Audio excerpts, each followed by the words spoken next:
quintessence de cette activité, c'est d'abord d'imprégner les parlementaires que nous sommes dans tout ce qui est question de travail domestique non rémunéré.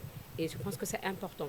C'est important dans la mesure où c'est l'Assemblée nationale qui vote les budgets, c'est l'Assemblée nationale qui contrôle l'action du gouvernement et c'est l'Assemblée nationale également qui évalue l'action gouvernementale. Donc si le ministre en charge de tout ce qui est question de travail domestique ou de question de genre vient à l'Assemblée nationale alors que les parlementaires ne sont pas au courant de ce qui se passe ou n'ont pas les chiffres, c'est-à-dire tout ce qui est études scientifiques. D'abord, pouvoir défendre ou faire un plaidoyer à cet endroit sera très difficile pour les parlementaires.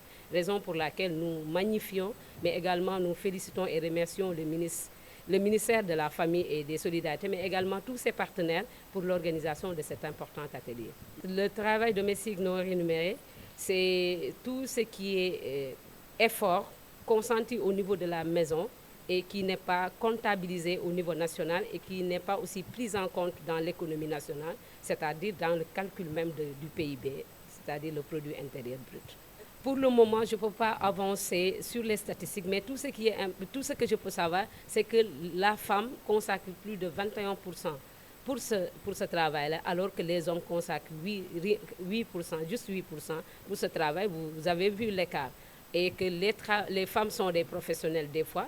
Les hommes aussi sont des professionnels, mais vous êtes professionnel en tant que femme, mais si vous venez à la maison aussi, il y a d'autres charges qui vous attendent à la maison. Ça, vous savez ce que ça peut faire. Sur le plan sanitaire, donc la commission de la santé a quelque chose à dire, mais aussi sur le plan du bien-être. Et nous sommes les tutelles, si je peux m'exprimer ainsi, du ministère de l'économie et du plan, mais également du ministère de la Famille et des Solidarités au niveau de l'Assemblée. En fait, ce que nous préconisons, c'est de faire un plaidoyer. Parce que nous, notre travail, c'est au niveau de l'Assemblée nationale, c'est le gouvernement qui vient à l'Assemblée nationale.